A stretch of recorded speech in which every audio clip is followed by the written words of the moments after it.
My fabulous guest today is Dr. Nigel Giam, mentor, MRCGP course director, lecturer in general practice, and GP training program director. Dr. Giam runs a mentoring business supporting doctors to prepare and pass their MRCGP exams.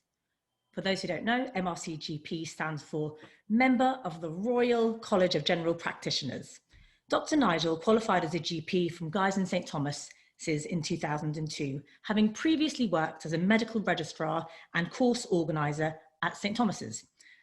Dr. Nigel has supported thousands of doctors attain their MRCGP and continues to support hundreds of GPs every year on their pathway to exam success. What struck me about Dr. Nigel was his unique approach to mentorship in medical education. With his preference for small groups and one-to-one feedback training, his ethos is fun, focused, and supportive mentorship. Welcome to Light Conversations, Dr. Nigel Giam. I'm thrilled to have you here. Thank you so much for having me, Tuğçe. Thank you. Really, really thrilled to be here as well. Thank you very much for the invite. So yeah, looking forward to having a good old natter. Me too, absolutely. It's going to be a fun one today, I know.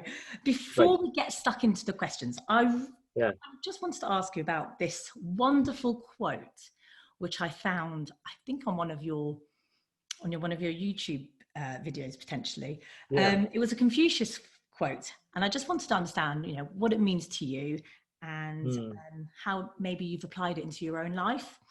So the quote is, "When it is obvious that the goals cannot be reached, don't adjust the goals, adjust the action steps." Well, I suppose that quote rings very true for a lot of us in medicine. It really began to ring home for me when I was going through medical school, always putting different goals on pedestals and always aiming for that target and then getting to that target and thinking, actually, well, what's the next target? What's the next target?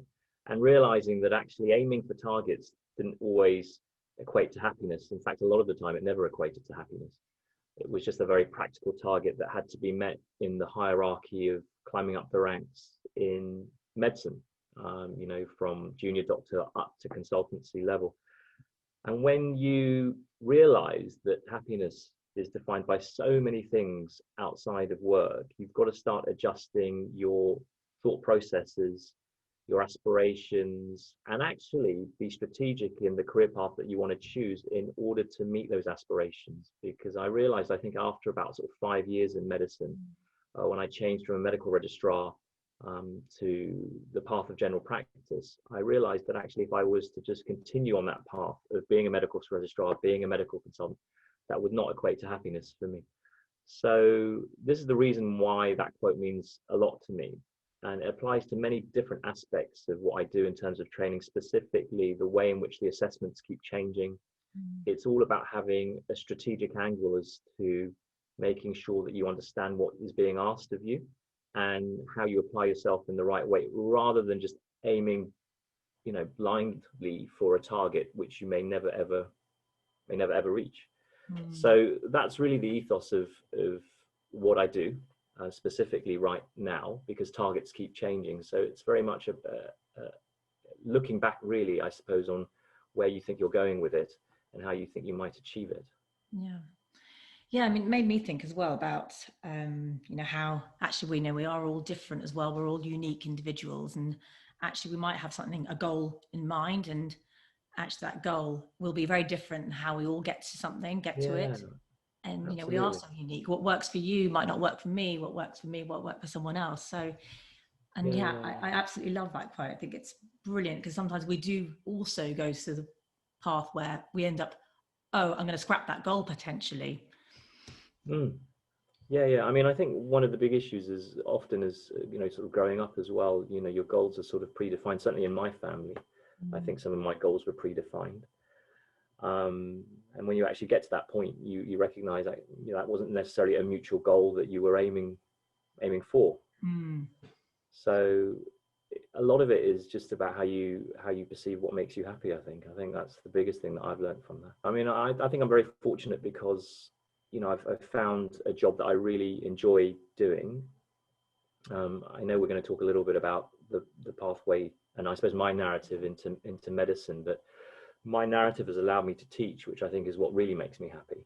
And the similarity between the doctor and the doctrine effect is, you know, it's so close that when I'm working, it's not really work per se, it's something that I really enjoy doing. And, you know, I mean, Confucius said, you know, if you find a job that you enjoy doing, you'll never have to work another day in your life. And I think if you're able to find that kind of place, then you're very, very lucky. I mean, you know, of course, work can be very stressful, but if you're in that sort of just hamster wheel, which medicine can sometimes be, I think, you're just going round and round and round, you kind of wonder when you're going to get off it.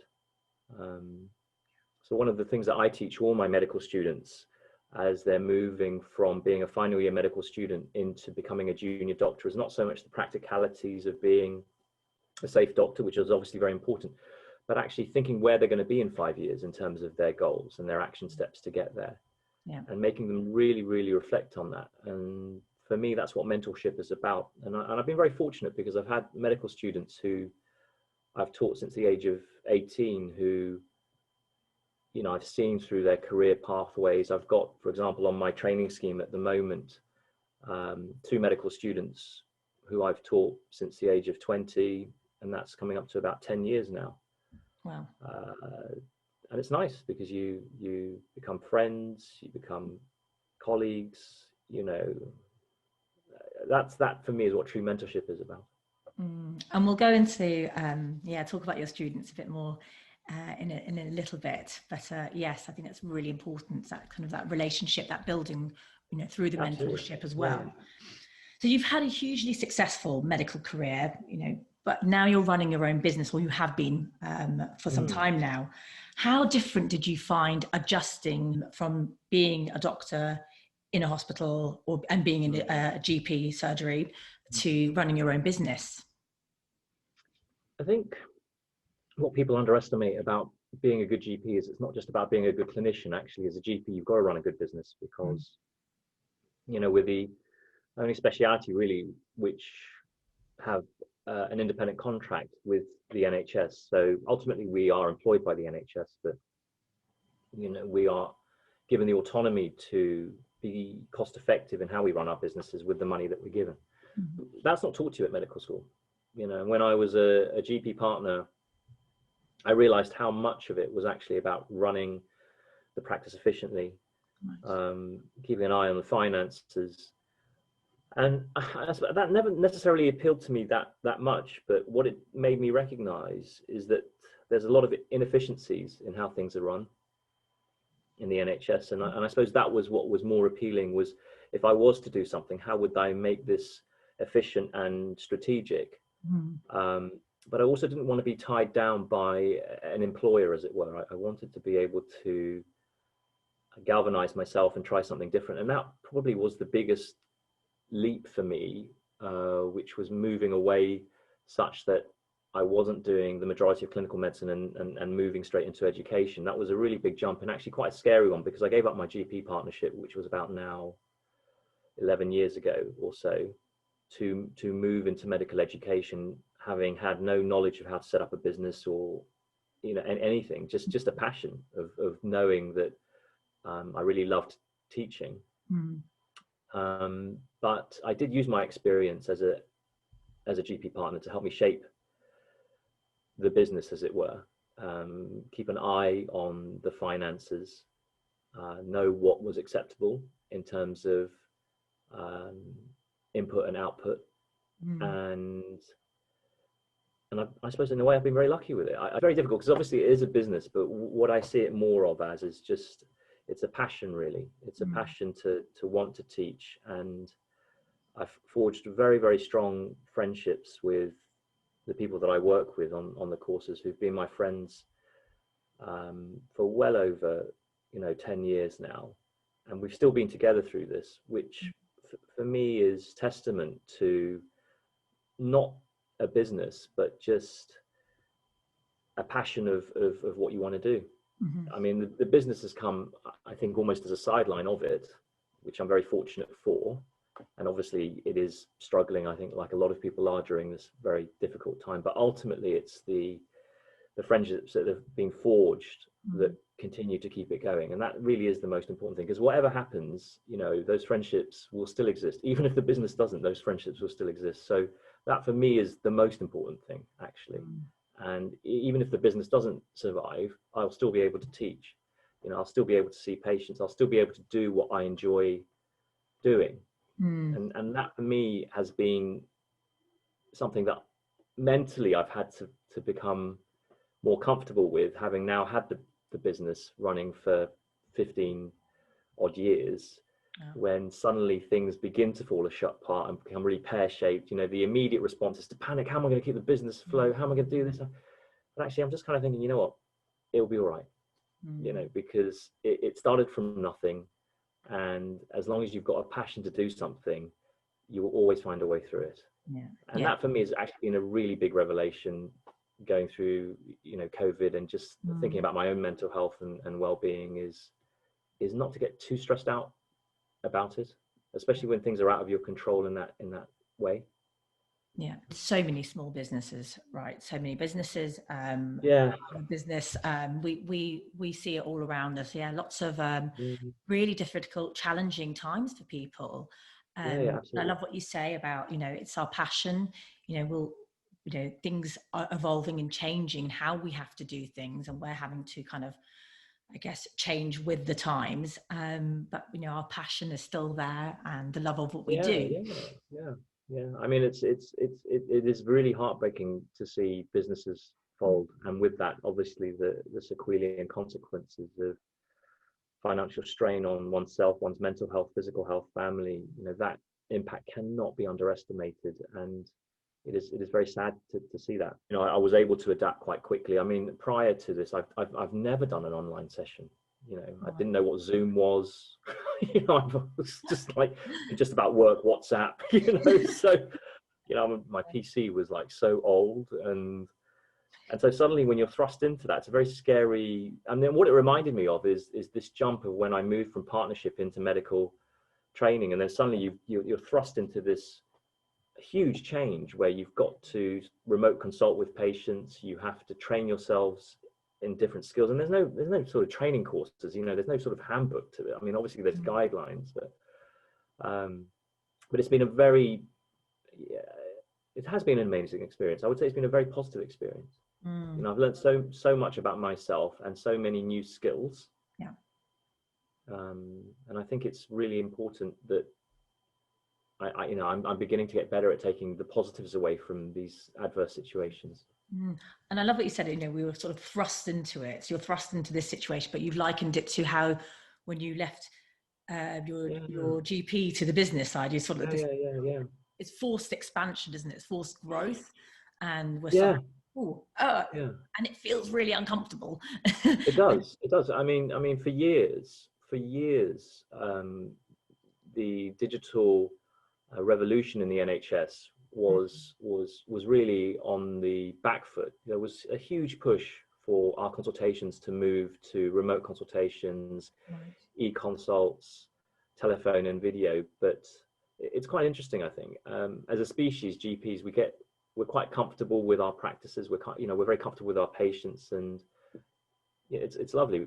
And when we were all forced to change, what was really admirable is that we did change, and we did so really well. We didn't necessarily like it, but we had to do it.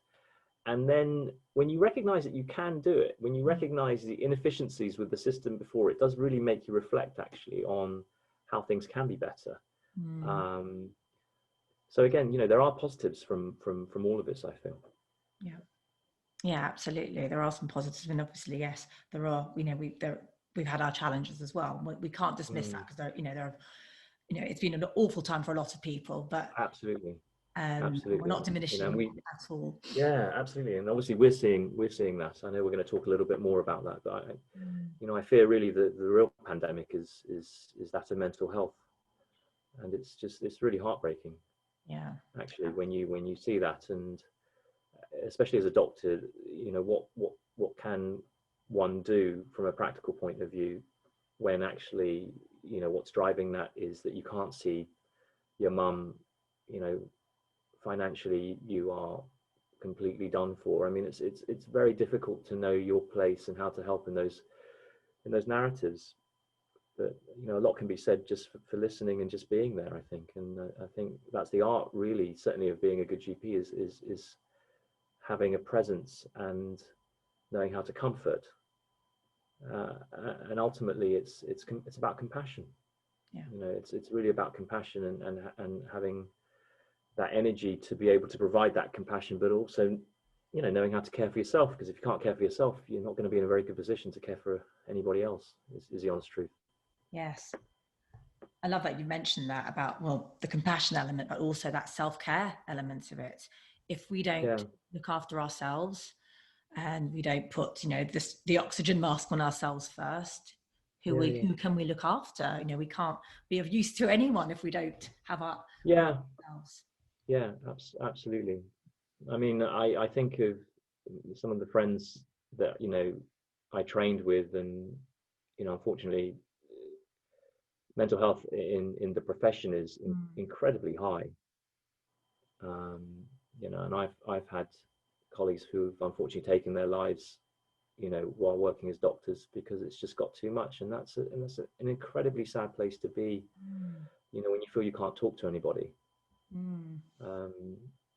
And I fear that, with COVID and social isolation, people just stop talking, which is a really vicious cycle. And it's really important, whatever way you talk, although you may not have that physical presence, it's so important to make that effort to keep in touch and to talk. It's so important. And I'm glad we'll talk about the here right now, the mental health part of it, and we'll talk about it a bit more later. But as we're talking about it now, I think what you've said, there are people who are losing lives, and the communication aspect of it, isn't it? It's keeping those lines of communication open so people, you mentioned earlier, it's just being there to listen.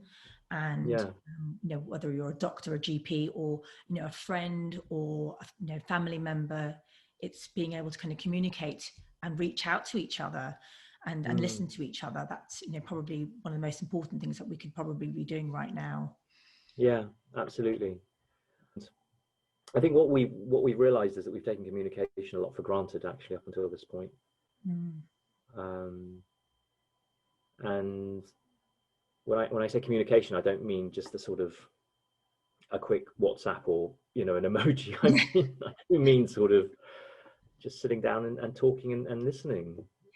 And we live in this really slightly, I mean, I'm quite archaic. I think maybe I was born in a different era, but I'm not.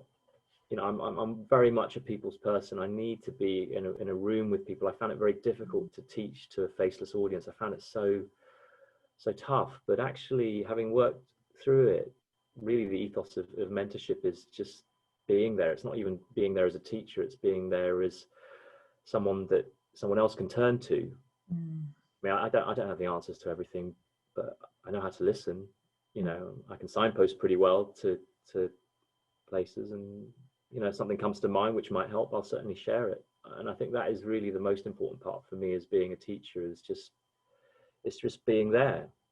And your students will recognize when that's the case, that actually you are there for them, beyond the lesson, beyond the seminar, beyond the fact that when they get their graduation, you'd still be there. I mean, I've been to the graduation of every single one of the students that I've taught at Guy's, King's and St.Thomas's since 1999. So I've been to graduation for That's a few graduations. a lot of years, apart from this year, which it was heartbreaking. Was actually really heartbreaking, because I've always said to my students that once you've done your exams, I'll see you on the other side, because it's a new chapter. It's a new chapter that's beginning. That's the part of mentorship, and not being able to congratulate them face to face was actually really heartbreaking for me. I found that actually probably more difficult than they did. I mean, they obviously probably didn't miss me as much as I missed them, but for me it was a tradition, and I found it very difficult to not be able to do that.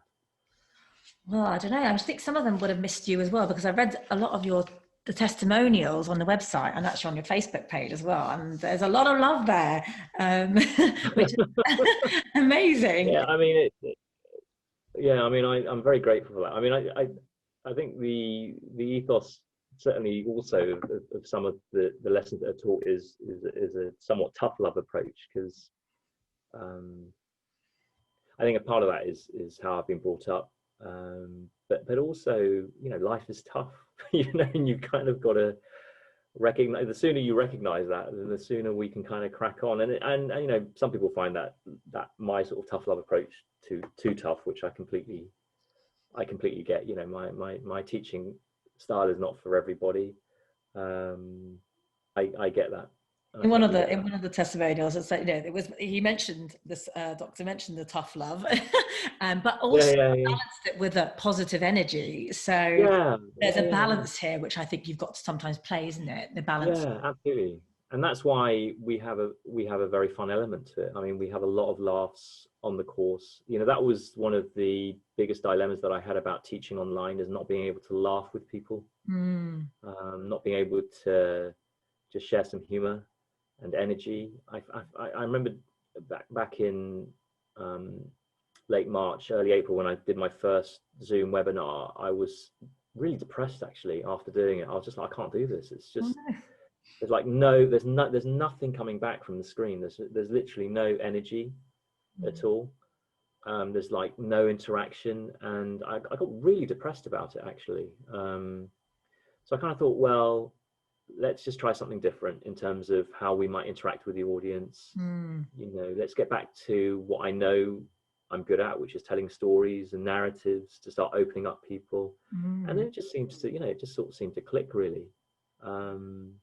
And also just seeing somebody, you know, when people, I think it's very easy to sort of sit at home and just not have the video on and just look at, you know, and I get that when people have sort of got out of bed and they're in pajamas and that kind of stuff, but I do really sort of insist that I see someone when I'm teaching them these days, because you know, even just at the start, because I don't, you know, I don't really sort of cherish just talking to a dark screen basically. Yeah, I get that. I think you can sense the energy when you're seeing. Oh, absolutely. When it's just definitely like a little logo of a person, an emoji, it's not really quite the same. But, yeah, I think it's interesting what you said there about you having to change the way almost you interacted using this medium, a new medium of Zoom. It's, you know, the first time you did it, it didn't, you know, it's not the same as being live with everyone in a room, is it? So actually, again, it's kind of finding different ways of doing something to make it work for you in a new way. And I remember when I was in advertising, we'd have, you know, 80 people on a call, and you'd be presenting stuff to them. But there were very few videos. It was just like the little kind of the icon. You're presenting to this, and there's nothing. It's just silence. So it's so odd, isn't it? And the worst thing is when you sort of go, any questions, and it's still silence. It's like, are you even there? You know, so it's but yeah, no, I've kind of figured my way through it now actually, and I have to say, because I've been doing it pretty much every day, I do feel that I've been able to establish that energy again in part, which has been really nice, because that's the thing that has kept me going, I think, over this time. Yeah. You should get them to jump up or down, or do some sort of yoga beforehand. Yeah, absolutely. Yeah. Well, actually, we've got a yoga session over Zoom in about 3 weeks for 40 of my GP registrars, so we will be doing that over Zoom. Really? Yeah. Brilliant. I'm doing a course in Kundalini yoga. It's called Kundalini University. Just to kind of add to my tools of coaching, I find absolutely. But I've been doing it actually since it's been my savior since lockdown.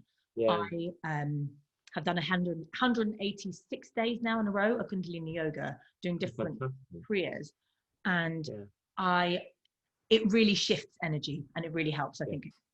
Yeah, but also just, I think the physical aspect of just getting out is really important.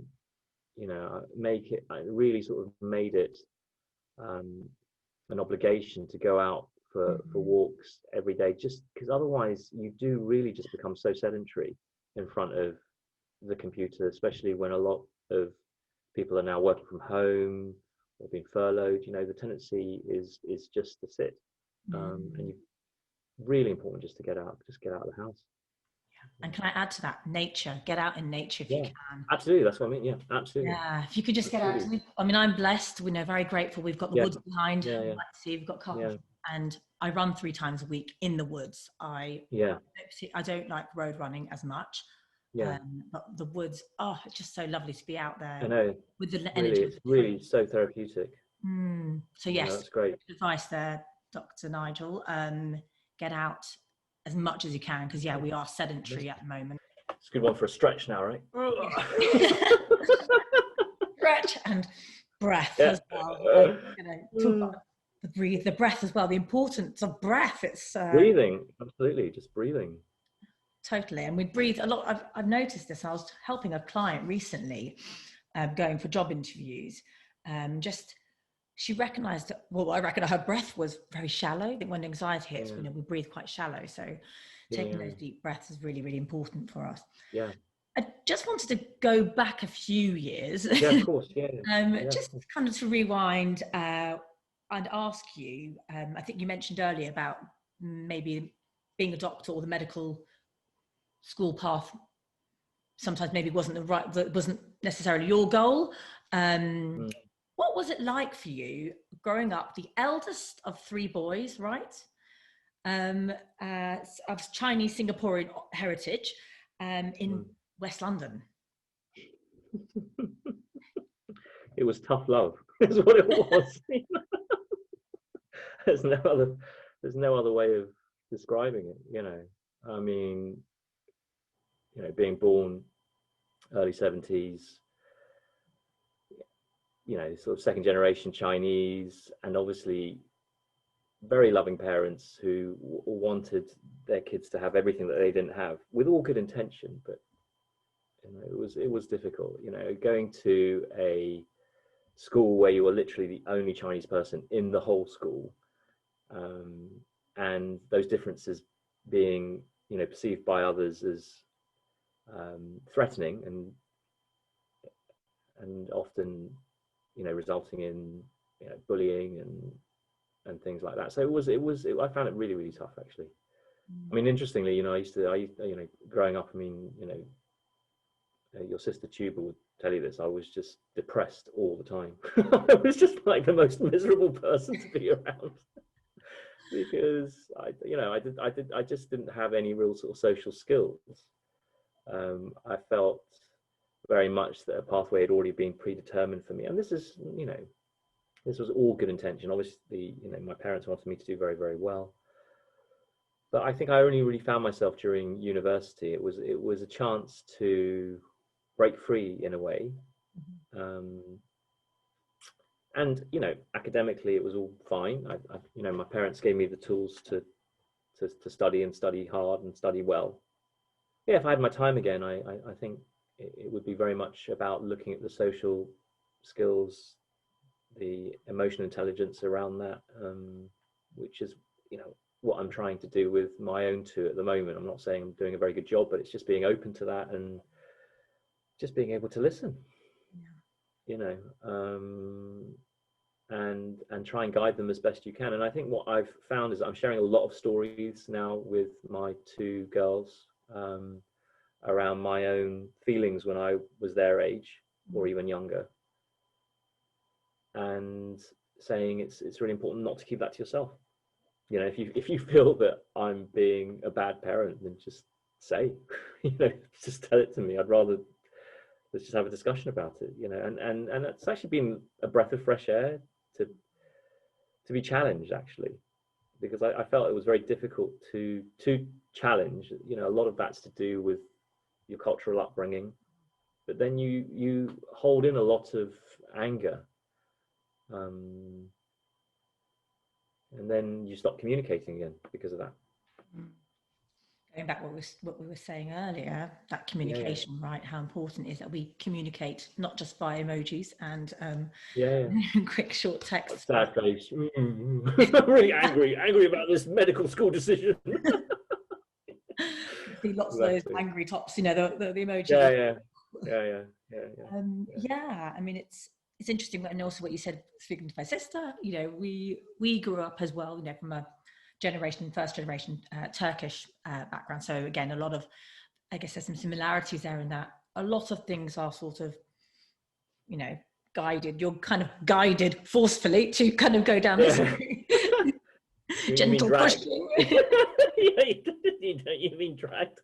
Exactly. Of course, our parents wanted the best for all of us, and that's what they knew. But I love that the way you're looking at it with your children now is challenge me and communicate with me and tell me when I'm being. Yeah, I mean, I mean, yeah, absolutely. I mean, as an example, you know, I would never sort of be saying to Heather or Ruby, I think you should do medicine. It's just like, no. In fact, I'd rather you don't, actually, you know, because it's a really tough deal. You know, obviously if they want to do it, then I will support them, but it's firstly, well, what do you want to do? And okay, great, let's talk about it, you know. So yeah, I think if I mean, would I have done medicine again? It's such an interesting one. A lot of people often ask me this, because through medicine I became a teacher. So, you know, if I'd done anything else, then I'm sure I would still end up in teaching. But I wanted to do geography, actually. Really? Oh, my mum would love you. You know, she's a really? teacher. Oh, I hate geography. But I love geography. I love geography. Until my mum beat that out of me. Sorry, Mum. No, I really love geography. Anyway, maybe in another life. So interesting. So the medical, yes, maybe another life, or maybe it was another life. So yeah, maybe. The teaching side then. So what drew you then as a GP? What drew you to the developmental and teaching side of the medicine? Well, in medicine, there's always a saying of how you learn, which is see one, do one, teach one. And certainly from a practical point of view, when we were doing cannulation or suturing, you know, or more invasive procedures, see one, do one, teach one. And it always stuck with me, that as a saying, because I always felt that actually it was the best way to learn. It was the best way to learn, by teaching somebody else. So I just really, really enjoyed the challenge, I think, of working with different learners.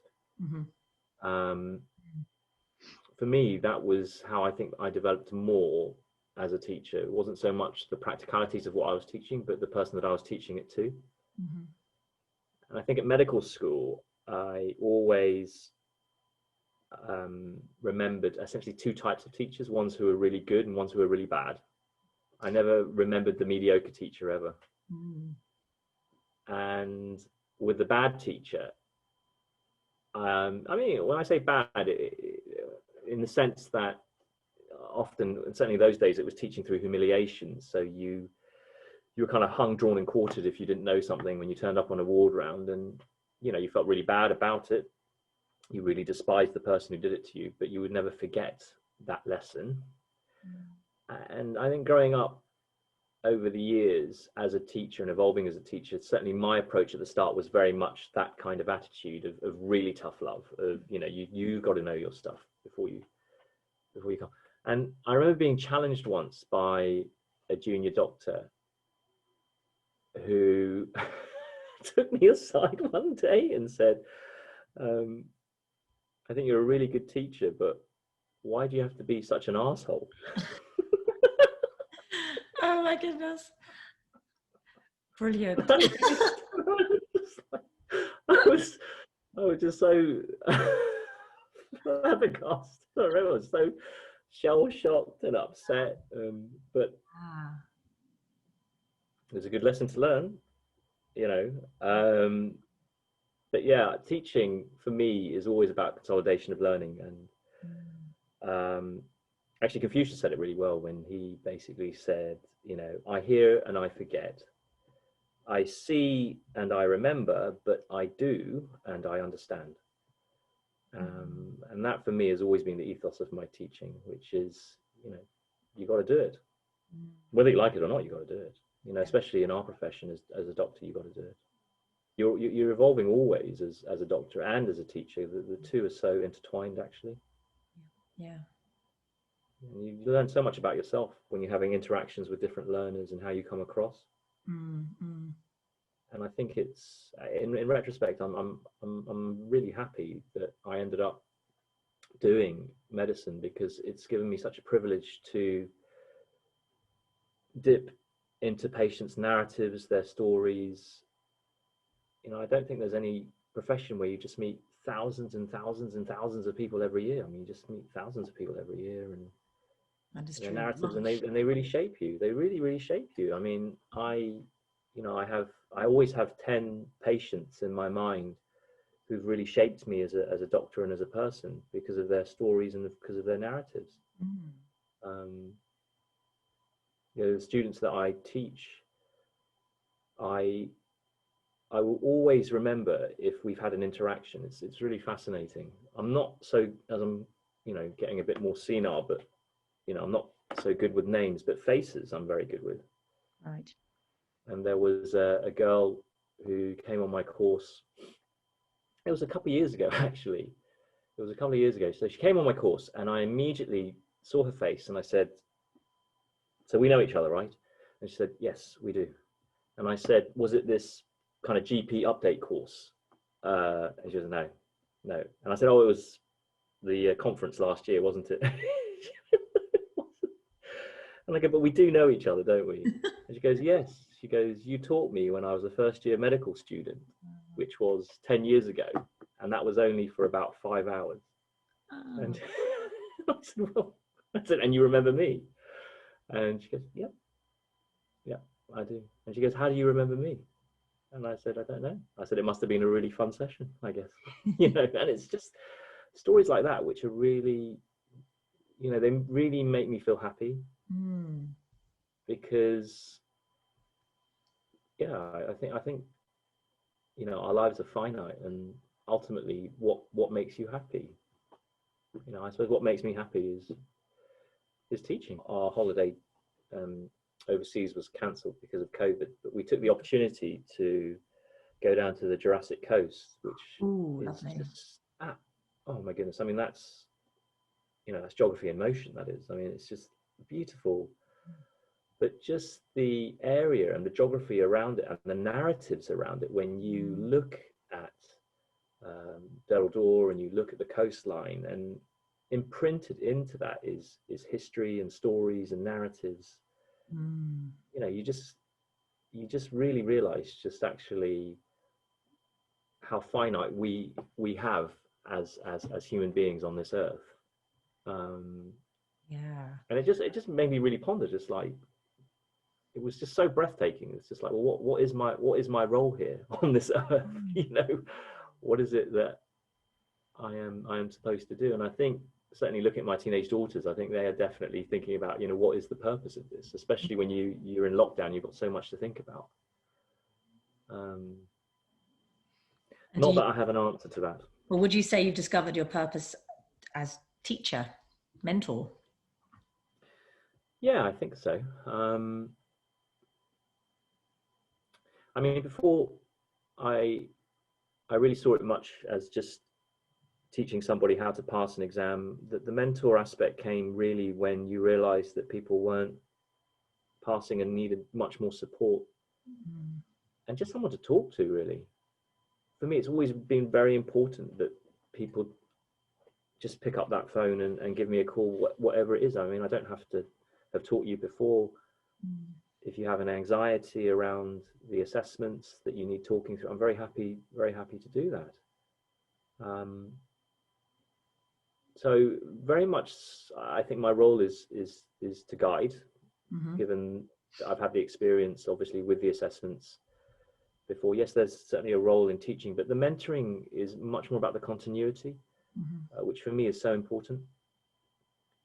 Because, as you say, I think the thing that keeps me going is having that continuity, having that social interaction, And maybe that's because I just didn't have much of it when I was a kid. I don't know. You know, I haven't really analyzed it. I haven't really been particularly Freudian around it, but it probably is. You know, I didn't have much social interaction as a kid. Obviously, we all grew up in Ealing, yourself included, and you know, our posse was quite small. Well, mine was.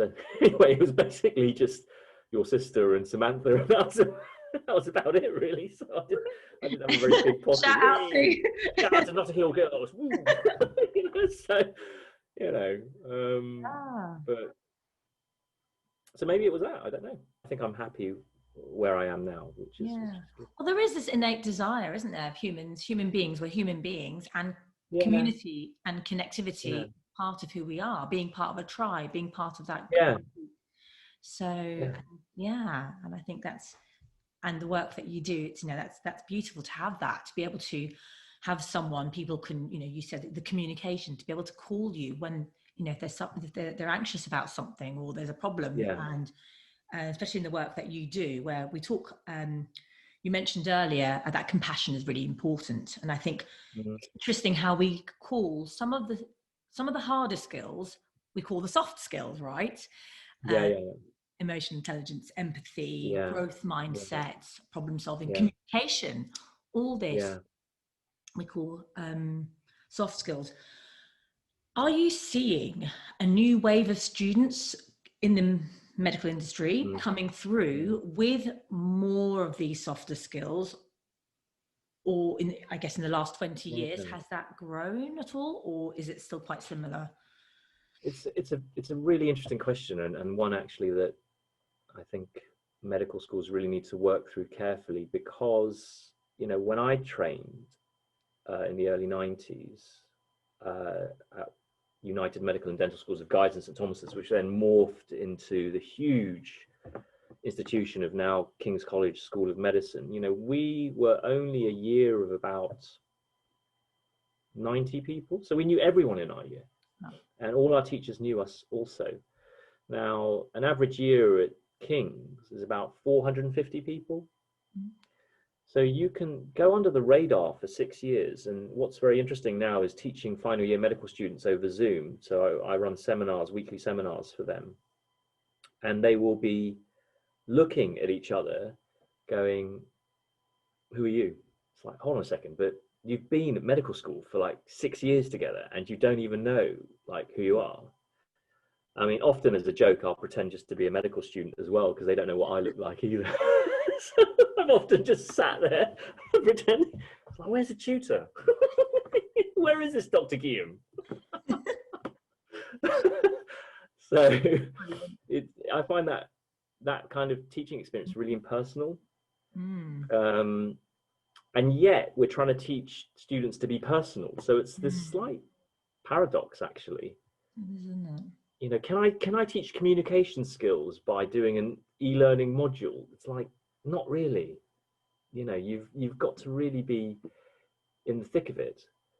And yes, of course, there are methods of teaching better communication skills, but ultimately what makes you a safe doctor is having the clinical knowledge to back it up. So it is this balance of being curious about your patient's narratives. Of course it is, because ultimately you need to be managing people as opposed to just diagnoses.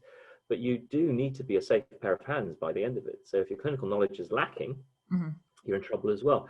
And I think a lot of medical schools find this very difficult in terms of delivering that balance. Certainly when I came through medical school, the emphasis was much more on clinical knowledge. I mean, we had a whole year dedicated to pathology.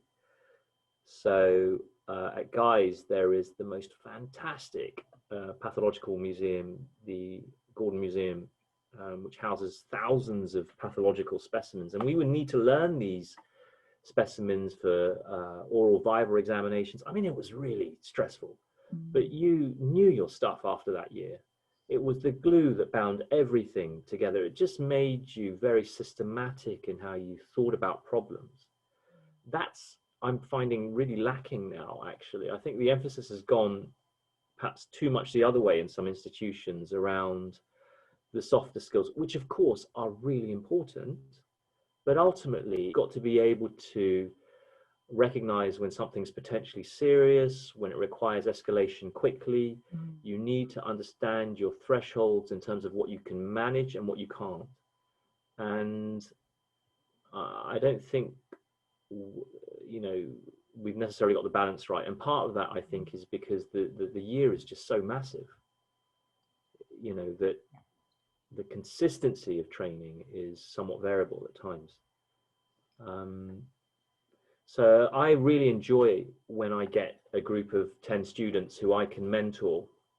And that's one of the great things of certainly where I teach at Guy's, King's and Tommy's, is that I get to get final year medical students who stick with me for about 2 months on a weekly basis, where we can develop these skills before they go out and start working, because you spend all of 6 years at medical school. I remember this as well. And then suddenly when you start as a junior doctor, it's like, whoa, like there was no handbook for this at all, basically, you know. And that's where really the learning starts at that point. But we can prepare them for that, you know. And I think simulation is something that I favor a lot in terms of this I do and understand process. So we do a lot of simulation. I you know, every teaching session is all about simulation.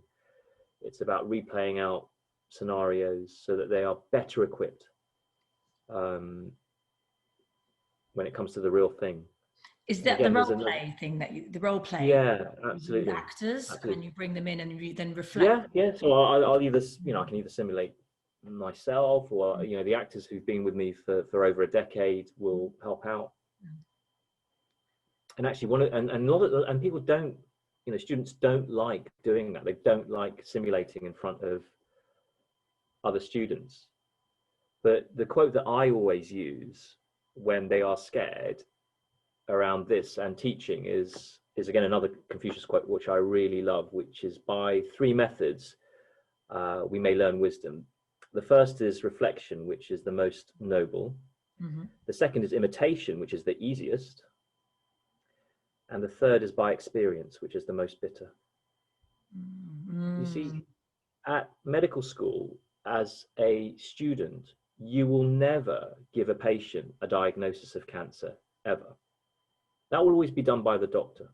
So you go through medical school 6 years not knowing how to deliver challenging news, and then suddenly when you qualify, you're expected to be able to do that. Wow. You're expected suddenly as a doctor to be able to deliver a potentially serious diagnosis, having never done that in real life. So what's the next best thing? Obviously the next best thing is simulation. You know, to practice it and get it right. I mean, I remember having to deliver really quite horrible diagnoses and serious diagnoses to patients when I was a senior house officer, and really screwing it up so badly. You know, and I recall those experiences as not just traumatizing for the patient because I did such a poor job, but, you know, obviously traumatizing for me because I didn't want to do that. I didn't want to hurt the patient more by delivering the message in the wrong way. So, you know, the softer skills, of course, are very, very important, but it isn't just about, I suppose, what you say. It's about how you say it. It's the nuances of language. It's how you talk with patients. It's being able to pick up on cues. It's about having that insight from a self-perspective point of view to realize what's happening around that patient, as well as with what's happening with that patient. And a lot can be said when you videotape simulations. It's really fascinating, actually, because when I did my own video recordings for the membership, you know, I thought I was very competent. You know, I didn't even look at my recordings, so I thought they were fine. And then when they were kind of dissected apart by examiners and trainers, you see things that you just don't perceive happening during the consultation. You know, it could be a point where you're glancing away from a patient and a patient looks really disheartened, and when you're looking back up, they've suddenly composed themselves, and you realize that actually there were cues in the lead up to that, even before, just the way that the patient's tone may have changed, or something non-verbally that might have happened. One of the issues is, if you are very diagnostically trained, the clinician in you wants to kick in. The clinician in you wants to give the patient a label. Mm-hmm. But patients don't fit nice little boxes, you know. Mm. You know, mental health doesn't fit a nice little box. I mean, there's so much that inputs into a patient's well-being, and you've got to be open to listen. You've got to be open to listening to what patients want to tell you, Yeah. which is very difficult, of course. In a 10-minute consultation, it's very difficult, but it's not impossible. It's almost having that self-awareness as well, isn't it? Of, like you said, it's not just the listening, but the non-verbal, the body language there as well, and being able to pick up on those nuances. Yeah. And is that what you mean by being patient-centered versus Yes, absolutely. patient? Well, I suppose being patient-centered is firstly being open to what the patient wants to tell you, and recognizing that a patient might have an agenda that they want meeting. Being patient-driven is essentially being driven to do something that a patient wants you to do without necessarily challenging it to see if it's the right thing to do. Right. So, as an example, you know, we're seeing a lot of requests at the moment for patients who are not sleeping well, wanting to get quite strong hypnotics like diazepam, benzodiazepines, medications that have a high dependency potential. You know, even after just taking them for a week, it doesn't matter whether you have an addictive personality. It's just the way that these medications work that your body will develop a dependency on them. And being patient-centered is recognizing that this patient definitely needs something, but that there is a dilemma of simply just prescribing this potentially dangerous medication without boundaries being put in place, without a negotiation happening around this. Being patient-driven is simply just giving and giving and giving and giving, which is, you know, whereas being doctor-centered or doctor-driven is simply just saying no without finding a compromise. So being patient-centered essentially for me equates to a few things. It's about having a self-awareness that if I was this patient, how would this make me feel? It's about really listening to a patient's agenda, but it's thirdly about learning how to negotiate and finding a compromise. Yeah. And finding a compromise of being nice, firm, and fair. And that's really interesting because, you know, one of the things I always say to my students is, have you gone to the lecture on negotiation skills yet? And they go, no, Dr. Giam, what lecture on negotiation skills? When is the lecture on negotiation skills? And I say, there is no lecture on negotiation skills. It doesn't exist. You know, and then they sort of say to me, so how did you learn your negotiation skills, Dr. Giam? I was like, me? It's like 17 years of marriage. You know, teenage children. Yeah, you know, that's where you learn your negotiation skills. So at the moment, I'm teaching my students this very interesting analogy of ego states. It's based on a psychoanalyst called Byrne, who in the 60s observed how doctors consult with quite demanding patients. Transactional part of transactional analysis, Dr. Eric Byrne. Yes, that's right. Yeah. Yes, I've studied. Games that people play. Yes, yeah. I have read. Yeah, it's very interesting. Very, very. But in summary, for the listeners, essentially there are essentially three ego states: adult, child, and parent. And often patients may come in and really kick off and act a bit like a kid. You know, and what you're trying to do is you're trying to bring that childlike state up into an adult type state. But the problem here is we're not very good at challenging that. And often what can happen is we can be the over nurturing parent. So with the child who's crying, you know, it's just like give. But then that's not particularly healthy for the relationship. You know, and sometimes you have to be a critical parent in order to break a childlike state. So it's this aspect of communication, which, you know, we don't really teach well at medical school. You know, we teach our students to be competent at taking good focused histories. There are protocols that we can fall back on, but patients don't fit into protocols a lot of the time. They don't fit into boxes. So that's what I kind of teach a lot of. And I never got taught any of that. Okay, I was going to ask you actually, did you get taught Yeah. transactional analysis No, after? no. Because that's really interesting. You mentioned that. That's something I learned during my training, my coaching as well. And I did psychology as well at uni. So transactional, that's, I love that you're using that in your, you know. Yeah. I just taught it to I basically taught it to myself. I didn't understand really what was going on. So then I watched about 4 episodes of Super Nanny, and then I understood it. And repetition's always good, isn't it? Yeah, 4 episodes. Yeah. The problem is when you know 45-year-old Mr. Smith comes in demanding a month of diazepam, you can't really put him in your naughty cupboard for 45 minutes to reflect on why he can't have a month of diazepam. Would be hilarious. But yeah, sorry, you got to go to the naughty cupboard, Mr. Smith, and just reflect on your actions now. Although we're not allowed to call it the naughty corner, so it's called the reflective cupboard. The reflective cupboard. The reflective cupboard. I love that. Everyone needs a reflective cupboard. Every GP. Absolutely. Yeah. Every parent, just to go and hide away as well sometimes. One book I've read recently, actually, talk about from the parenting aspect, is a book called Conscious Parenting by, have you heard of it? Dr. Shafali? Dr. Shafali, I think her surname is not Shafali. I think that's Shafali's her first name. But she uses sort of very present parenting. So from a state of, I would say, from that state of adult, from that witness, observer mind of the adult. When our parenting. It's a really interesting, very interesting book actually, and it kind of goes, you know, against some of the things that we're conditioned and programmed. Well, that's it.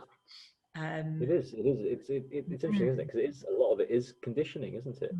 Like, you know, I remember growing up saying, you know, I'm never ever going to be like my parents, and it was just like, I'm becoming my parents, basically. I know, it happens, doesn't it? So what you're saying about the reflection part of the video, so it's really important for your students to reflect and learn through experience, doing the actual simulation itself, but also to kind of play it back and to sort of see those nuances and those cues. So that recorded a consultation, you mentioned it back in 2002 that you sent. Was that the one that you thought was really good and that you were going to ace it? Well, I'm going to ace this exam. And then I showed it and they were like, it's clearly very nice, but you actually have no idea what it is that we're looking for. And it was just such a, I was so shell shocked because that only gave me about 2 weeks to get my videos together. Wow. So, and I'd been recording for 2 months up until that point as well. So it was a big wake-up call actually. And so now that we've kind of gone full circle, that the exams changed from face-to-face simulation to recordings, that's what I'm trying to teach all the GP doctors and registrars who are preparing for this, that actually you need to understand the strategy that's involved here to pass this as an assessment. And they're finding it very difficult because the equivalent exam, which was known as the clinical skills assessment, was essentially a simulated surgery. So you now changed it to something called the RCA, which is the recorded consultations assessment. So it's based on what you're doing in real life, and you would think that's easier, but it's actually not, because the criteria that have to be met are very stringent, and it's causing a lot of stress for the people who are sitting it. And this exam is going to be in place until August of next year. The equivalent pass rates for the RCA are lower compared to the CSA, which is stressing a lot of people out. Also, it depends a lot on the sort of patient demographic that you're seeing, and there are going to be challenges around standardizing, you know, how people are consulting. So I'm trying to provide a bit of light through this and strategy through this, just based on the fact that I myself was stung many years ago, but I've also worked previously for the college as an examiner, so I'm completely aware of both assessments and how they work, and I just want to share that with people so that at least they have insight as to how to move forward. So it kind of goes back again to just adjusting the action steps around this, because the goals between the CSA and the RCA are somewhat different, basically. So you can't really sort of approach the exam with a CSA hat on when it's now kind of real life. I mean, simulators, as a case example, will only give you information if they're directly asked. So we're taught in general practice to give patients what's called a golden minute, where you just allow the patient to speak, which is really important. But that doesn't work in simulated surgery, because patients, the actors, they need to withhold information because you're being assessed on what you can actively extract. So in a CSA, you would be saying to a patient, "Tell me more," and they would go, "What do you want to know?" You'd go, "Any other symptoms?" And they go, "Like what?" You'd go, "Is there anything I've missed?" And they would go, "Well, you've missed plenty, but I can't tell you unless you specifically ask me." Whereas in real life, as a patient, when you say to a patient, "Tell me more," they're just like, and often they just say too much, actually. Yeah. So it's a shift in mindset as to allowing patients to talk, but being strategic in what you pick up on, so that you can stay close to their agenda, and that's a real skill. That's a real skill. Absolutely. Back in April, you were a guest on the BBC Asian Network, which was brilliant, by the way. I loved your passion in that. It was absolutely brilliant. What is so significant about the pass rates for the MRCGP? So differential pass rates have always existed since the conception of the exam, such that if English isn't your first language, if you are a British ethnic minority, or specifically if you're an international medical graduate who've trained overseas, then the pass rates for IMGs, international medical graduates, is way lower compared to, for example, an English national born and bred doctor. And a lot has been attributed to unconscious bias, or maybe even subjective bias. And to be honest, to date, although there have been studies to refute that, human behavior by default is subjective, as far as I'm concerned. It's how you are perceived to interact with another person. And I feel that there needs to be, firstly, a more transparency, really, with how candidates are being assessed and what they're being assessed on. Yes, of course, there are the challenges when English isn't your first language, but by default, you're going to find it more challenging. I mean, it's an exam of communication. So I don't really like it sold as a clinical skills assessment, because we have very good doctors who are very good with their clinical skills and competent and safe. And yes, there are challenges with the communication, but I don't like it when it's sold as a clinical skills assessment, because a true clinical skills assessment is, for example, getting to a diagnosis. That's how we were trained in clinical skills. I would much rather we're open and just say, actually, first and foremost, it's an assessment of your communication skills, because that would be a more productive way of actually moving forward to help the people that need help the most. But don't sell it as a clinical skills assessment, I think, because I think if you do that, what the tendency is, you'll have really good doctors who are fantastic with their clinical skills and their clinical knowledge, still failing this exam and still being very lost as to why that is, and not having the right direction as to how to pass it. And and the reason I got so passionate about it was I was asked by a group of international medical graduates who I trained to get through this exam, to talk about my feelings. And again, I hadn't prepared any sort of presentation or speech, I just felt, it's always something I felt very passionate about, which is that such doctors who are really good doctors and incredibly nice people actually need support, need the proper support, and I just don't feel that it's out there personally. That's my own personal feeling.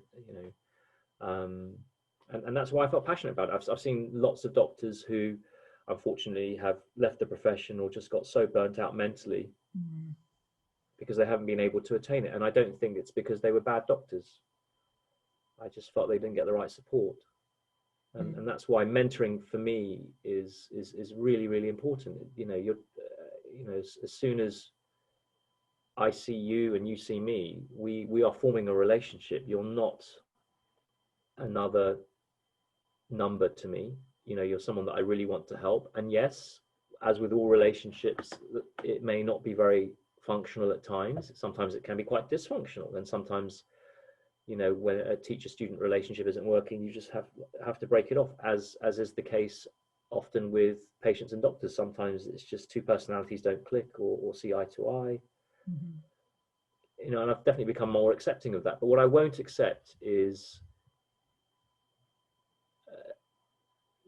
the sort of complacency that there is no need to change the assessment or improve it.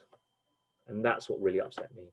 And since your podcast and discussion back in April, has there been, and also I guess through potentially some of the changes that we're seeing culturally in the UK, different movements, happening globally, are you seeing more of a shift in this, or is it still the same?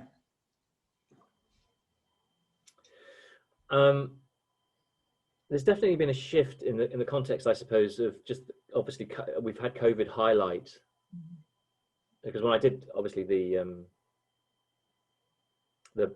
interview at that time, COVID was really hitting the British and minority ethnic doctors very, very hard. I mean, the mortality rates were much higher compared to other demographics of doctors. So obviously there's many factors that input into that. So work has been done looking at that aspect of things, but I suppose from an assessment point of view, everything has been put on hold. So we've just moved obviously to this new assessment, which again, I suppose, those who've put that out there, the RCA would say, well, now that it's real life, it shouldn't bias anybody. But I mean, there are so many different biases there, because again, it depends on the patients that you're seeing. It depends on your patient demographic. And, ultimately it is still a test of communication. And people, and you're going to get nervous as soon as you switch on a camera. There's a tendency for you not to be yourself, especially if you haven't videotaped yourself much. And that's why I think video recording, and this is what I advocate, is so important, independent of the assessment that you're going to do, because you can just, if you've got a good mentor and a good trainer who can sit down with you to pick up these nuances and help you improve, then you'll learn so much, as I did with my own trainer. So I think that for me is really important, because if you're just going to switch on the video just for this assessment, you're not adjusting the action steps. You're going to find it very difficult to get this right. If you just start video recording right now and just watching it yourself and saying, if I was this patient, would I be happy with that? You can pick up quite a lot straight away. But because I've seen thousands of these videos, I mean, thousands, I can see immediately how a story might pan out or a consultation might pan out, just because a cue hasn't been followed through or ignored. I mean, there's no ideal assessment. That I don't think there ever will be, but I think there are definitely lessons that can be learned from both of these assessments to make something better. Yeah. And it's interesting that you said that the whole video, start now. If you're preparing for these exams, start doing it, recording yourself now, because what you'll learn from it. And I think across all professions as well. It's for my particular coaching, transformational coaching, we had to send in a video submission. And I remember the first time I had to video a client Zoom call session. Oh my God, and then review it. At first I couldn't actually even watch myself. I had to listen. Right. I thought, this is just this is too uncomfortable. And it is uncomfortable. But we have to get into that discomfort zone. Absolutely. In order to push through, right? To learn and grow, because that's what we want to do ultimately, is you want to pass these exams, you want to grow and be that GP that you want to be. And whatever profession we're in, you've got to push that. And, you know, ask me, even 6 months ago, if you had asked me, would I be doing YouTube videos? I would have gotten, you're having a laugh. Yeah, exactly. Podcast idea popped up, but not doing a video. Yeah. So I mean, I think it's a fantastic opportunity, and you know, myself and my wife Hilda, we piloted simulations over YouTube probably about 10 years ago, and again, it was just because I think you can learn a lot, and you know, back then, I mean, I look at those videos now, and I think actually, you know, I can obviously still learn from what I did there. They were just meant as pilots, but it's been nice that a lot of medical schools and students have just come across these videos in YouTube and sort of written in and said, I found it's really useful. Just this is not very formulaic how you take a history. We've been taught in a very different way, but you seem to follow the flow of the patient much better.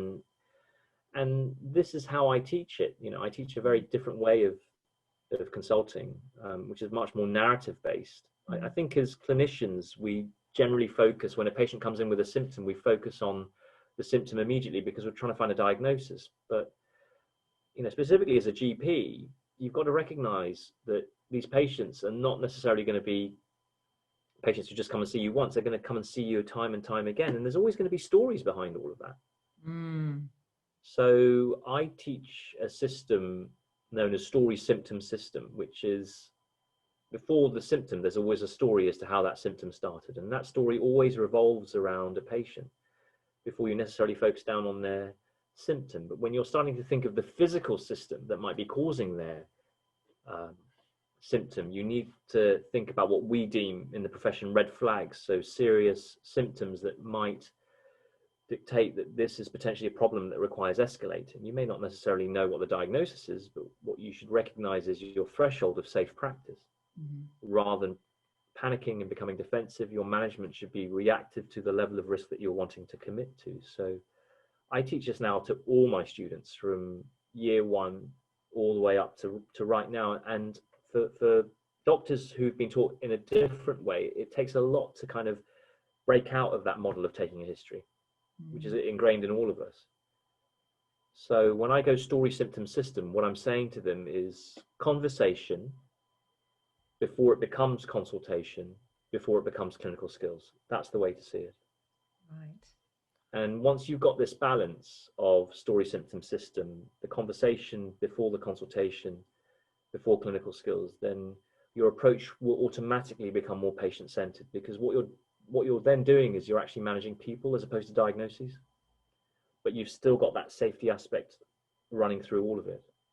And it's fascinating because, you know, a lot of medical students, for them, it's like, wow, you know, whoa, I've never heard of this before. And it's like, well, it's not written about, you know, it's just something that has evolved over years for myself, and it's how I consult in real life. It keeps me to time. But I specifically developed it for the purposes of the exam, to ensure that you have a strategy that you can fall back on, which doesn't appear formulaic, but still helps you manage your time effectively. So, you know, I've been running a series of free webinars just around this in the lead up to the next submission date for the assessment. And it's nice because people are very open to, I think everyone's quite lost with it. So it's nice to know that people are kind of turning to me to help give them some guidance through it, basically. Yeah, that sounds, was it story symptom system? Story symptom system. That's your ethos is fun, focused, and supportive mentorship, which is brilliant. Love it. I'd had a look at some of your competitors and other programs out there, and I thought it's really interesting how they don't use language like that. They don't use, or they it's all very functional, pass your exam. Like this is our success rate. Why was it so important for you to bring this elements of fun, focused and supportive mentorship into your work? I think a lot of the themes stem from the friendships that were made and continue to be sustained at medical school, people that I learned with, people who mentored me, helped me. And learning is just so much easier when it's fun. When you recognize that actually it isn't just about a function to get through an assessment, that there actually is a purpose behind it. I find myself saying a lot when I'm teaching, can we just forget about the assessment for a moment and just think about what you're going to do beyond this with what the tools that we're learning now? Because ultimately you will get the assessment. It may not be the first time, but if you work in the right way, you will get it. And sooner or later, it will become a little blip in the distance that you might not even remember about. So, beyond that, what is it that you are trying to attain or looking to attain? Is it to become a better doctor, a better communicator? And that's where the mentorship comes in. The focus comes in the fact that people obviously are focused on passing the assessment, but if you say to anybody, right, you've got to do these A levels, you don't suddenly go, oh yeah, great, amazing. Like, I'm so happy. It's like GCSEs tomorrow, woohoo! It's like, really? Jumped out of bed. Yeah, exactly. So it's just like, so as soon as you see that and your heart, then how do you counter that with positive energy? And that for me is really, really important, because right now with just all the other challenges, and a lot of the doctors that I'm mentoring have got young children, they're working very difficult hours, so they've got their clinical commitments. When are they going to have the time to study? How do they keep positive through that? And I think, with regards to my competitors, I to be honest, everyone's wanting to help, and I think it's great. I mean, actually, I often watch, some of my competitors' webinars, and I feel very motivated by what they're doing. Yeah. Because everyone's trying to help. I suppose what you need to decide as the person who's at the end of watching these different webinars is the message that you want to take in, the strategy that you want to take in. And that for me is where I suppose the Confucius stuff kind of stops a little bit, and then the Marcus Aurelius stuff kind of comes in, because I think you do have to have a very certain type of strategy to pass these exams. And I think I'm fortunate because I've been in the game long enough to be able to teach that in a way that will resonate with a lot of people, especially if you've been stung before. So I think it's great that there are so many passionate educators who want to help. But I think as the recipient, you do have to decide what message you want to believe, because certainly the way I teach it does conflict with and contradict what else is being taught out there, and people can get quite confused at that point. Right. Sorry, go on. I always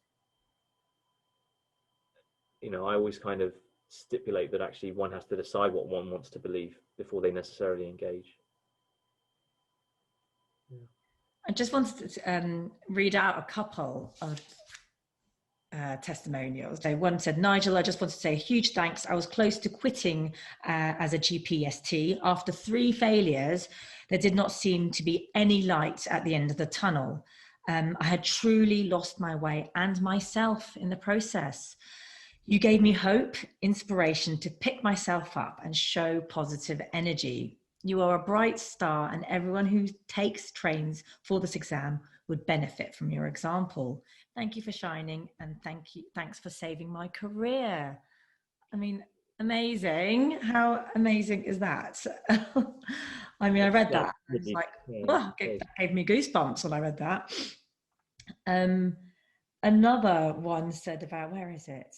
Did I put? There was one about the Marcus Aurelius and Confucian thing as well, which is Oh good. yeah. And but one of these guys said, I love the analogy here of the or the metaphors of the without being out to sea. So one of the best decisions I've made was to attend Mentor AKT. The course timed about 8 weeks before the exam. Dr. Giam gave me the paddles to row through the rough sea of AKT. The course was intense, focused, and not only at AKT, but beyond. And the course handouts were like a compass in a sea of knowledge. I passed with an overall score of 86.5%, and I'm ever so grateful to Dr. Giam for his mentorship. I look forward to attending his CSA. I mean, that's... Yeah, I mean, it's lovely when you, honestly, it's so nice when you receive comments like that, because it's not, you know, I mean, I think when I was younger, it used to give you a really good sort of ego boost, and who doesn't like a good ego boost, of course. But what really makes those sorts of comments nice for me is that beyond the teaching and the assessment is you've truly mentored somebody to not give up.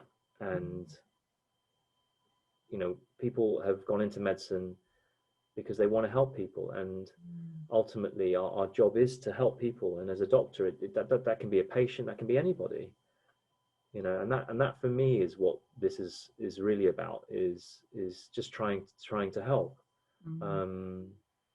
So when you get comments like that, it's really nice, because it moves away from just the functional aspect of having passed. It is much more about what I feel I'm doing in terms of what I aspire to do, which is not just to pass, but just to aspire, you know, to aspire and think about what you're going to do beyond that. It's just another chapter that needs writing. You know, I've been part of that chapter, and that's great. I'm very happy to be part of your narrative moving forwards, but you know, it's a new chapter for you guys, and that for me is actually the best part of it all. You know, it's really nice to recognize that the book isn't finished yet, actually. Yeah, absolutely. I mean, the flip side to that is, you know, there will be people who I haven't been able to help, and that is also very heartbreaking, actually. What probably resonates more with me is when people write to me having failed, and they've come to see me, and we've not found a way through this at that point. That is what actually affects me a lot more in terms of not knowing how to move forwards.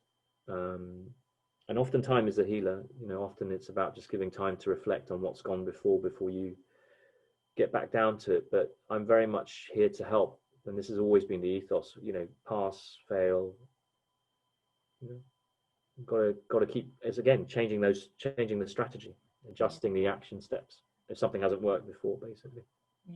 Yeah, it's that quote again, isn't it? Yeah, exactly. Adjust those action steps again. That mentorship, I think, being there, continuous support is what's so important, I think, for people, isn't it? And what really comes through is that connectivity, that connection that they've made with you. It's the connection, you know, as opposed to the target. It is definitely the connection that I treasure so much. And that's why, you know, I mean, people sort of keep saying to me, how long are you going to be doing this for? Don't you get bored? Isn't it just the same thing time and time again? It's like, how can it be the same thing? You know, I mean, I don't know who's going to walk in through my door. I've got 6 different personalities.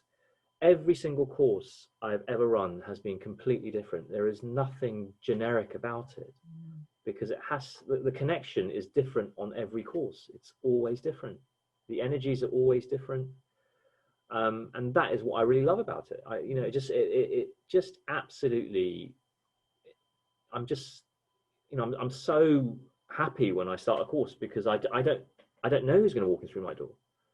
And that's what I try and teach my students as well, is you don't know your patients, so don't box them in. Just be open to listening to them, and then you'll enjoy the journey much more. Let's talk about this Confucian Marcus Aurelius technique that you have.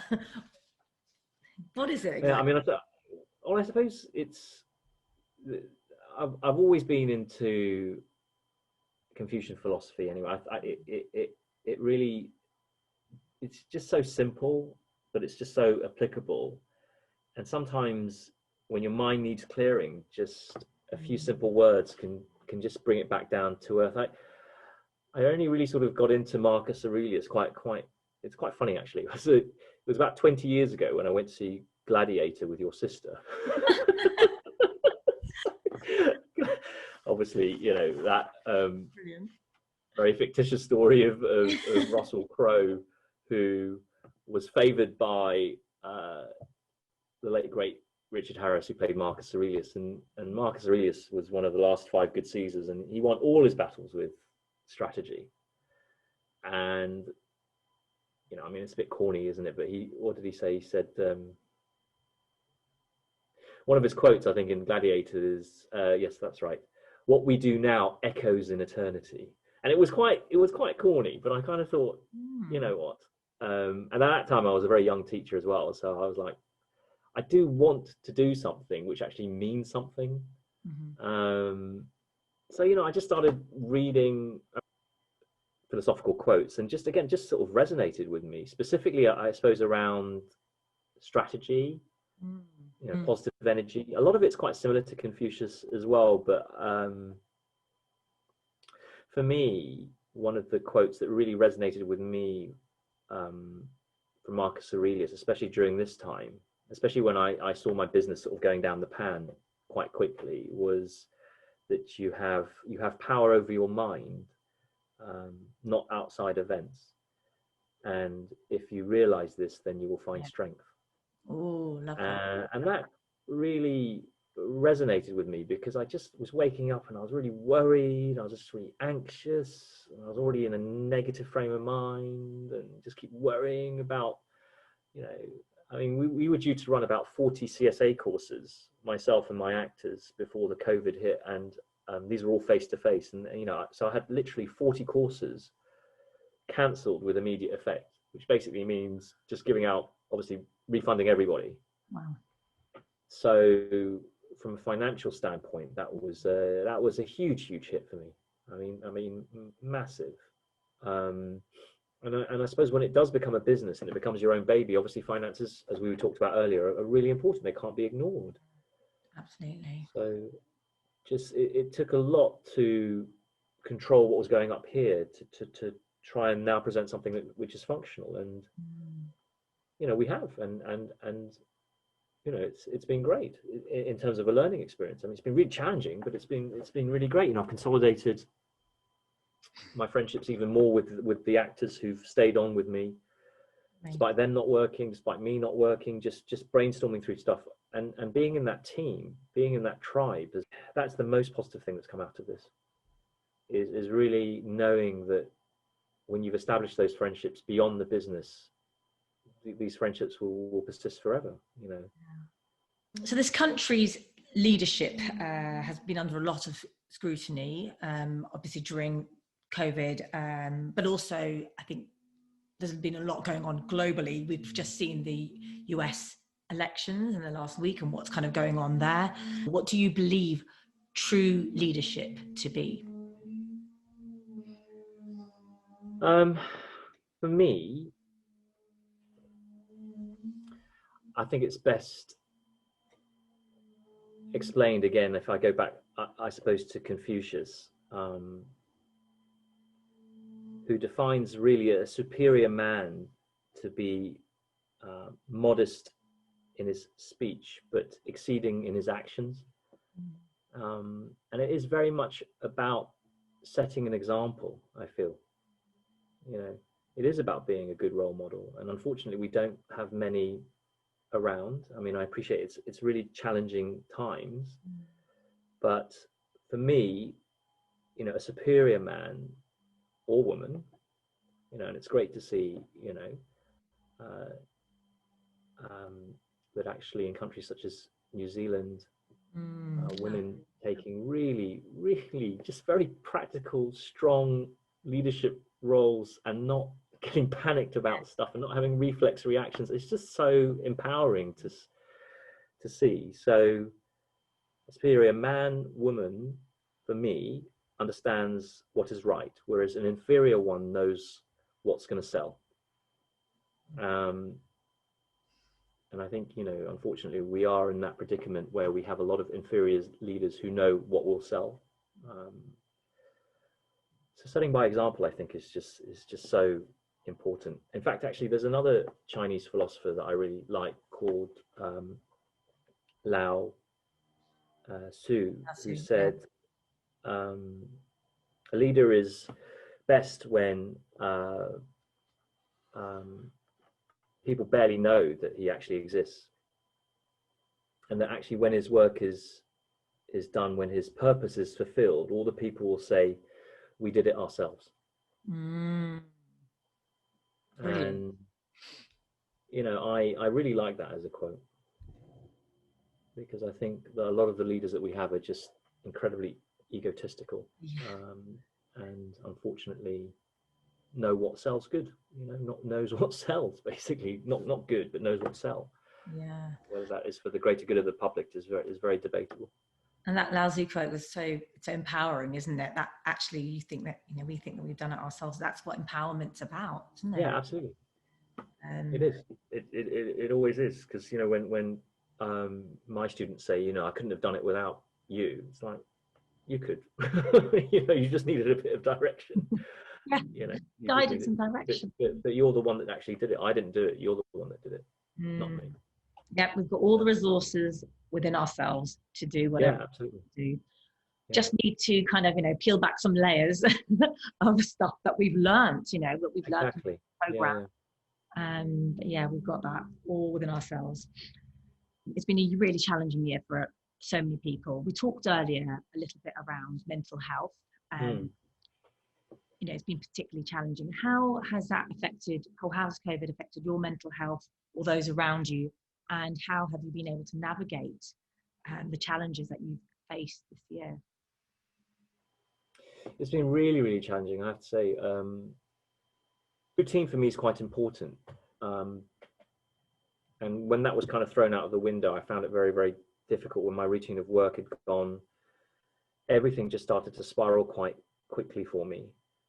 Having a focus, having a purpose for me is really important. And it did take time to find that. Obviously, that's going to be very challenging for people who've really felt they've lost their purpose. And that could be from a financial perspective, a job, so on and so forth. There is a tendency, I think, when you're all at home to get on top of each other.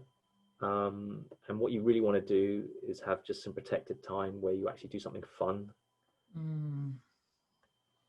And that could just literally be anything, but it needs to be protected. And I think that's the really important thing. We've talked already about the importance of just getting out of the house. I mean, not just going to the shops, but going for a walk, getting in touch with nature, just learning how to breathe again is so important. Then this gets too overactive. Yeah. That's the problem. And then it becomes all consuming. And you know, we've seen a lot of people start drinking much more heavily, you know, bad habits, lifestyle choices, all creeping in because of this. It's a bit of a vicious circle, you know. I've definitely got myself into a routine. So a bit like you, every morning I will work out for about half an hour, get my metabolism going, just really being cautious of what I'm eating. Trying wherever I can to build in time to, if I can't go for a formal walk, get out into the garden, just breathe, you know, play with the dog, you know, because you can even see our dogs getting depressed a bit. She sort of it's just like, oh. Yeah. So it's like, oh God, if you're depressed, then oh my God, you know, there's negative energy like really bad then, isn't it? It affects us all, right? Yeah. Not being so heavy-handed with the children as well, just if recognizing they've got enough stresses on their plates, but you know, also having some boundaries as well, so that you're spending family time. I think it's very important. You mentioned that protected time earlier, so that your time, that protected time, really. Yeah, I mean, prior to you know, lockdown 2.0, me and Hilda have always had like a date night every week, which is protected. And we've been doing that ever since the birth of our children, because otherwise you're not going to have time. You're not going to have time to remember the things that attracted you to each other in the first place. And, you know, otherwise it just becomes routine, doesn't it? Everything becomes routine. And there's nice stuff and comfort in having routine, but when it becomes too routine, because there's nothing to do, that's where it becomes detrimental, I think. Got to include that something slightly new and different into that routine. Yeah, absolutely. Yeah, I think that's you know, you mentioned there your routine has been important for you, for your mental health in this. Yeah. I mean, I think for me, prior to lockdown, my routine was very much work orientated. So I always felt like the routine had a focus to it. Yes. And as soon as it was taken away, I automatically equated that to a loss of focus. That's what I equated it to. And that's why I found my brain couldn't cope with that, because I'd been set in that, as you say, these set patterns. Yeah. Whereas what you realize is, okay, you don't have the routine, but the focus can be focused on something else. Yes. You haven't got that commute that you had, so that was maybe the focus on the routine. Exactly. There's a lot of plus things to like, you know, teaching in your boxer shorts, great. I won't stand up. You mentioned earlier it was something that being there in the patterns, and you mentioned the Marcus Aurelius quote. It triggered a quote in my mind, actually, about an old, I think it's a Native American one, which I just thought I'd share with you, because I think it's quite beautiful. I think an elder is speaking to his grandson, and having two wolves. That's it, two wolves. Do you know this one? I've heard of. Yeah. You know the one, yeah. So it's like, you know, you've got the one wolf is evil. It's, you know, it thrives on anger, jealousy, hatred, and then you've got the good wolf, or the slightly more easygoing wolf, let's call it. I don't like saying good and bad, but there's, you know, just thrives on love and compassion and joy, and all the kind of the more positive emotions. And he says to the grandson, you know, which wolf survives? He answers, the one that you feed. Which I think is so important for us to in this time, isn't it? And I was telling my daughter about it. She's 9, and I asked her the question, so which one, you know, survives? And she's like, oh, the one. She thought about one. Yeah, the one that you feed, Mum. Yeah, it's interesting, isn't it? How simple, but I mean, you know, energy is very infectious, isn't it? Because negative energy can spiral into more and more negative energy very, very quickly. But then so can positive energy. I think a lot of it is about how you start your day as well, for me. Because I quite like my routine of doing the exercise in the day. It puts me in a good frame of mind. Yeah, I completely agree. Yeah. You know. And what works for us isn't going to necessarily work for everyone else. Everyone's got to find their own thing, right? Everyone's got to find what works for them. I have started getting up, and I did this in the previous lockdown, and then over the summer holidays it sort of fell apart a bit. I still have the routine of doing yoga daily and meditation and running every 3 times a week.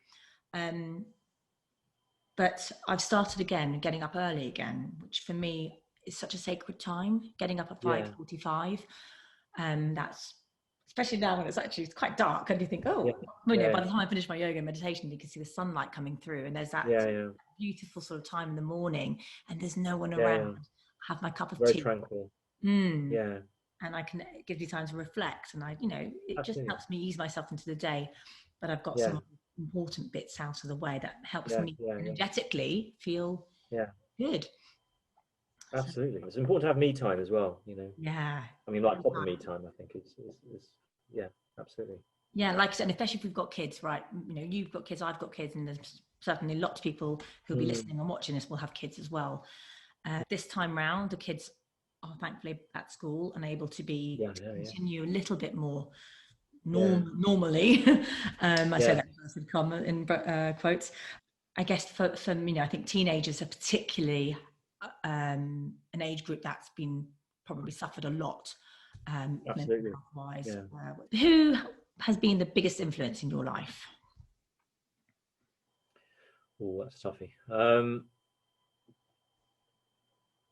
In my younger years, it would definitely be my mum. I wouldn't say that necessarily with 100% positivity, but she's definitely had a lot of input into shaping me to stay focused. You know, if it were not for her, I would not be able to have stayed particularly focused, but it was a very sort of tough love type approach. I think during my formative years at medical school, I had some amazing teachers. I mean, like really inspirational teachers who, you know, you just felt that when they came into a room, they just had an aura around them. And I suppose now, and certainly from medical school, I mean, my wife, Hilda, who's very different from me, has been a huge influence, only in that she's very good at making me see through fog and cloud and helping me find focus and clarity.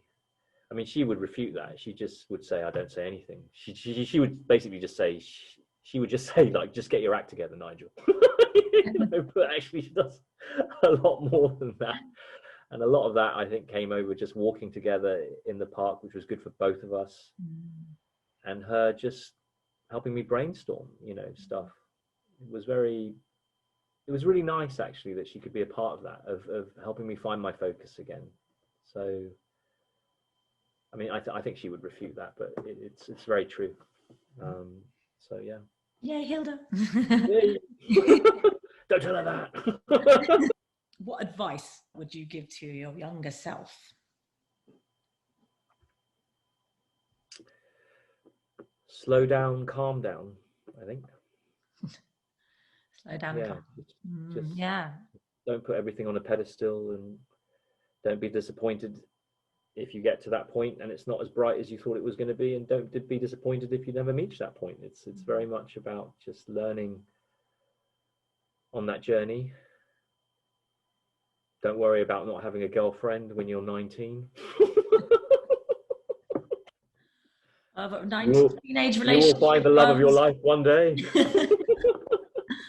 19, I haven't found anyone. Yeah, exactly. Yeah.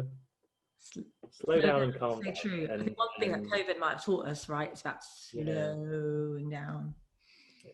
It's just when it comes a bit too slow, I think, isn't it? Then it gets back down to just finding that focus again, I think. So where can anyone find you? That's so Facebook, Instagram, or your website? Yeah, probably Facebook is where I'm most active. I'm not like huge on social media. Obviously, I've got a presence on all of those. And usually when I'm posting stuff, it's much more about just sharing something positive or something which is reflective. For me, that means a lot more than just sort of going, oh, here's the most updated guidance for hypertension. It's like, okay, that's not really what I want to be reading necessarily. I mean, of course, that's important, but for me, a lot of the posts are much more just about this very strange journey that we're all going through right now. And it will, it will pass. It'll take its time, and it will pass. But anything just to have a positive slant to it, I think, is really important. As a father of 2 girls, what advice do you have for parents during this time? Take it easy. It's the first thing to say. I think really take it easy. I think you can get on top of each other really quickly. For whatever reason, everyone's got different stresses, but just breathe, take it easy, learn how to enjoy each other again. We've been looking at a lot of old home videos that we took recently. Lovely. And reliving some of that, and it's nice. It's great. It's fantastic. So we've decided to put the Christmas tree up actually now. So we've done that already. Yeah. I'm going to be telling Ollie about that. You know what, we need to get our tree up. Yeah, it's just like, you know what, let's just have Christmas early, because Yeah. it's always something that we really can, as a family of four, really relate to and do together, and it's just nice. Lovely. These little things can make actually a huge difference in your routine in a week. So daddy-daughter dates, we always have daddy-daughter dates. Oh, lovely. So now that's a bit difficult now, but we myself, Ruby and Hilda will always have daddy-daughter dates, and just fun, just like really fun. I'm kind of like the naughty daddies, like loads of gummies, all that kind of stuff. It's really bad, actually. It goes completely against Burns' transactional analysis, doesn't it? So. Any other words of wisdom that you'd like to share? Ooh, words of wisdom. Well, I think we'll probably have to go back we'll go back maybe to Confucius and Marcus Aurelius, maybe. Wisdom, compassion, and courage are, firstly, the three universally recognized world qualities of man. So I think for me, teaching has allowed me to become courageous and compassionate. And through it, you will obviously become more wise. And I suppose during this very, very tough time, the quote that I quite like from Marcus Aurelius, I think it is Marcus Aurelius, is that when you arise in the morning, think of what a privilege it is to be alive, to enjoy, and to love. Beautiful. So, that's lovely. Those are not my words of wisdom. I've plagiarized those Marcus Aurelius and Confucius. So I must say a big thanks to both of those guys. It's amazing how these, what they said however long ago still stands, right? Absolutely. And I think that's a lovely, both beautiful quotes. So thank you, Nigel, so much. Pleasure. For today. It's absolute pleasure. Really quite cathartic, actually, just to be able to kind of talk through it all. It's been very nice, really good. I've got to scoot, actually, because I've got a teaching session coming up, but